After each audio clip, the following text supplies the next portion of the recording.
120s, slow-firing, flinch-inducing, heavy-hitting, sledgehammer hand cannons. These things are really interesting. What's going on, Guardians? Hope your day's going well, hope your week's going well, and if not, I do hope it gets better. But today, we're talking about a truly outstanding 120 hand cannon, the Round Robin. We're also going to talk a little about 120s and why they might be a good choice inside of the current meta. Now, 120s saw some time in the spotlight a couple of years ago when we actually had a 120 meta for a while, and that's where I really started using them. Now, I didn't like this meta at first, but I actually grew to really like it a lot, and by the end, I'd really fallen in love with 120s. They're just fun, interesting, and really satisfying weapons to use. And I still enjoy them. In fact, I think they're a really good option for hand cannons in the current sandbox. They perform better at longer ranges than the more popular 140s. This means in a meta currently heavily centered around SMGs and pulse rifles, you can stay farther away from SMGs and have a bit of an easier time dueling pulse rifles. They're also a bit more forgiving. You can kill in 2 crits and 1 body as opposed to 3 crits with a 140. Granted, this does come at the cost of having a slower time to kill than a 140. They also flinch a lot harder than most 140s outside of like a 140 with a payload perk or Ace of Spades with Mori, so yeah, they can be really good. That is, of course, if you can get a good 120 in the first place. The main issue with 120s is that they're currently a big pain in the ass to get, at least until now. Before Lightfall, you didn't have many options for legendary 120s. A lot of our best ones, such as Igneous Hammer, Kramel's Dagger, and Steady Hand, left the pool a long time ago. This meant that your best bet for getting a good legendary 120 was either grinding Dares for a True Prophecy when it's in rotation, grinding Gambit for a bottom dollar, grinding the Vanguard playlist for a Pure Poetry, or grinding out the Moon Bounty for a Loud Lullaby.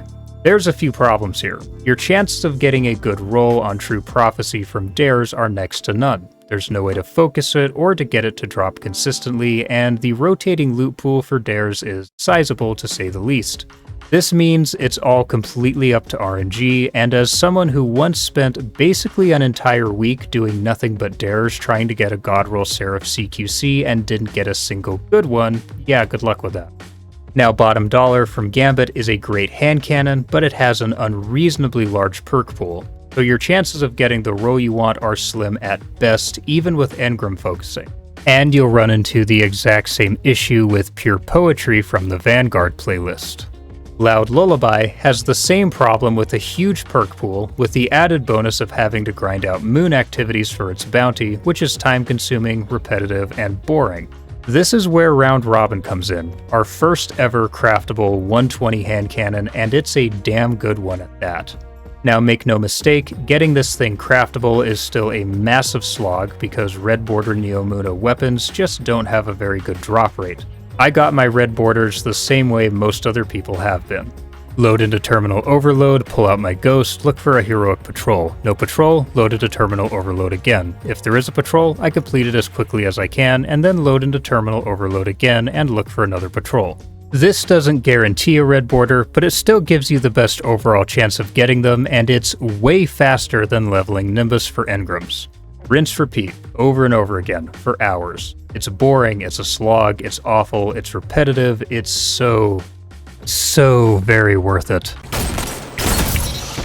Before anyone asks, no, it isn't the stat monster that Igneous Hammer is, but its perk pool is still incredible, and it is, without question, your best shot at getting a good 120, and it's easily one of the best 120s in the game, if not the best for the kinetic slot. As a nice bonus, it just looks and sounds so sexy too. What can stop? But moving on, let's start by taking a look at the perks. We'll start by talking about its PvP rolls, then quickly talk about PvE options. For barrel perks, we have Extended Barrel, Polygonal Rifling, Chambered Compensator, Small Bore, Corkscrew Rifling, Full Bore, Hammer Forged Rifling, Arrowhead Break, and Fluted Barrel. I went with Fluted Barrel here. I don't want to hurt my range, but 120s tend to struggle with stability and handling, and Fluted helps with both of those.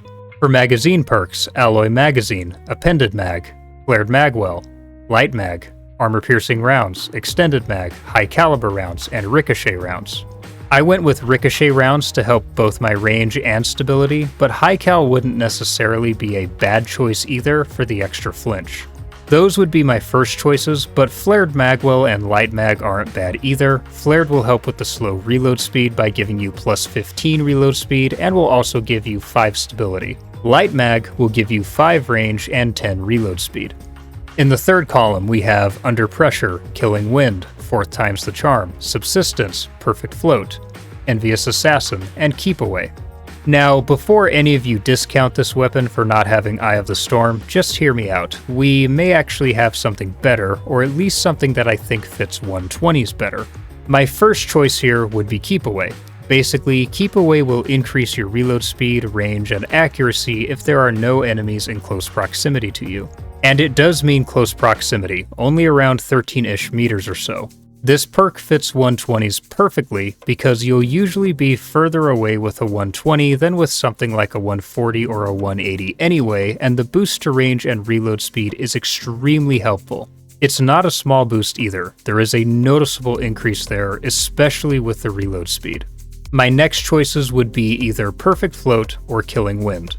Perfect Float will reduce flinch and give you a bonus to your AE after being in combat for 3 seconds, and Killing Wind will increase your mobility, range, and handling for a few seconds after a kill.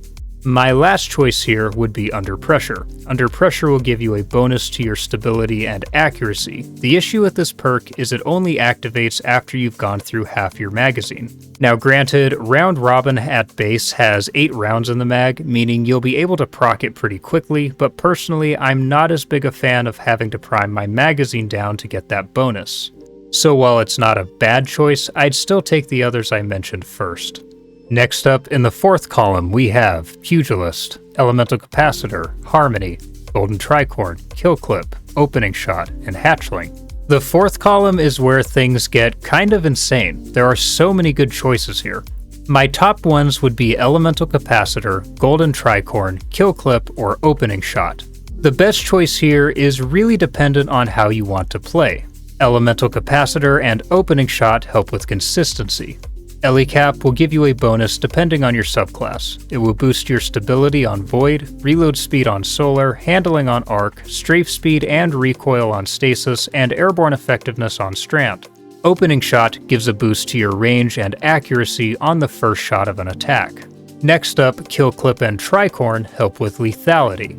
Kill Clip gives you a damage boost when you reload after a kill. It's a substantial enough damage boost that you'll be able to 2-tap anyone that isn't at max resilience. A 120 with Kill Clip will hit for 100 damage per crit. Max resilience guardians have 201 health. That can be annoying, but in most cases you'll definitely be able to get the 2-tap, and even if you don't because a guardian has max resilience, they'll still be so low on health that you could tickle them and they'd die. Golden Tricorn has a stacking damage buff. It will give you a slight buff of 15% after a kill with Round Robin. If you get a kill with a powered melee or grenade while it's procced, it will bump your damage all the way up to 50%. Both of these perks are great. Personally, I tend to prefer Kill Clip because I prefer not having to worry about getting a grenade or melee kill to get a 2-tap, but Tricorn is by no means a bad option either.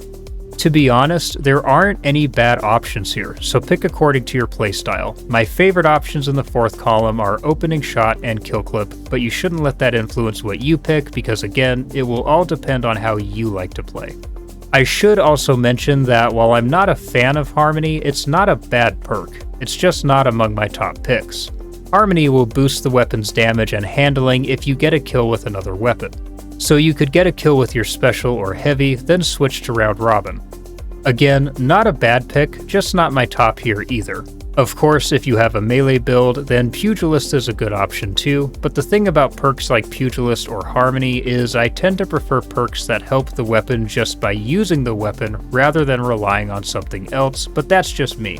Really, the only thing I wish it had would be explosive payload or timed payload in one of the columns, because if you've used a 120 with a payload perk, you already know why. A 120 with a payload perk will flinch the absolute dog shit out of you. I should also briefly mention the weapon's intrinsic perk, Nanotech Tracer Rockets. Now, we've already seen this on Quicksilver Storm, and I've never really had it make much of a difference inside of a gunfight in PvP, but if nothing else, watching that rocket proc is definitely super satisfying. Now, here's the role I've been using the most. I'll note that I went with a stability masterwork since 120s do struggle with stability, and without stability, recoil on 120s can be a little bit jarring, to say the least. This role gives me good all-around stats for a 120. The reload speed isn't that great, but keep away basically negates this, so I don't need to worry about it as long as I keep my opponents outside of that 13-ish meter range. Now here's the thing about its PvE roles. There are options here. In the third column, 4th times the charm, subsistence, and envious assassin will help keep your mag full, which is needed because at base it only has around 8 rounds, but you can boost this up by a couple rounds using other mag perks. But even then, those other mag perks will usually only take your magazine capacity up to around 11 or so rounds. In the 4th column, really any of the damage perks would be great for clearing ads, Pugilist of course would be fantastic for melee builds as well, and Hatchling would be perfect for strand builds, particularly if it's one that centers around threadlings. My main issue is that currently hand cannons would not be my first choice in PvE ever for pretty much any activity, there's just better options. Submachine guns, bows, pulse rifles, even auto rifles would all be a better pick over a hand cannon for PvE. So while there's options here, unless hand cannons get a PvE buff, I'd say as a whole they're better suited for PvP, but that's just me. But either way, if you're a hand cannon fan and you want a good 120 but don't want to grind for hours on end for a consistently low return on investment, which is the case with the other 120s I mentioned, then Round Robin is definitely the play. Yes, Neomuna weapons have a pathetically low drop rate for red borders. Yes, RNG is cruel. Yes, grinding out heroic patrols sucks. But here's the thing, once it's done, you now have the comfort of knowing that you will always have a god roll 120 hand cannon. One that you have complete control over its perks and masterwork, and one that you don't have to grind multiple rolls of, because if you want different rolls for different purposes, you can just craft it. Now, briefly going back to PvP, here's the thing about 120s. I already mentioned why they can be useful inside of the current sandbox, but they do take some getting used to. The main issue is when you compare them to the more favored archetype, 140s, they have a slower time to kill, the recoil is much higher and harder to control, and it's just easier to get a 140 with better all-around stats. Getting a 120 with high range typically isn't an issue, but getting one with high range that still has good stability and handling can be a struggle. This is to mention nothing of how 120s tend to also have an awful reload speed.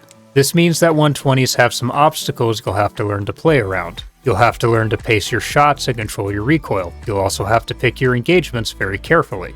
You can get rolls that don't have these issues as much, but it usually requires a highly optimized 5 out of 5 roll or having perks such as Keep Away or Elemental Capacitor that can help negate these issues. But as a whole, you'll just have an easier time getting a 140 with good all-around stats than you will a 120. This is one of the really nice things about Round Robin. When you get it craftable, you can lessen these issues with the right barrel and magazine perks and further lessen them with Keep Away or Elemental Capacitor. But if you get the right roll and take the time to learn how to use 120s, they become very satisfying, very effective weapons.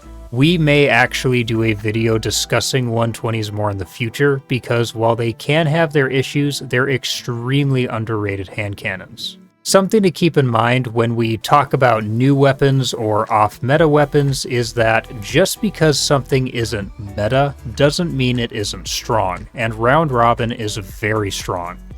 So yeah, that's Round Robin. It may not be Igneous Hammer, but it's still a damn good 120, and the ability to craft it makes it an invaluable addition to your collection.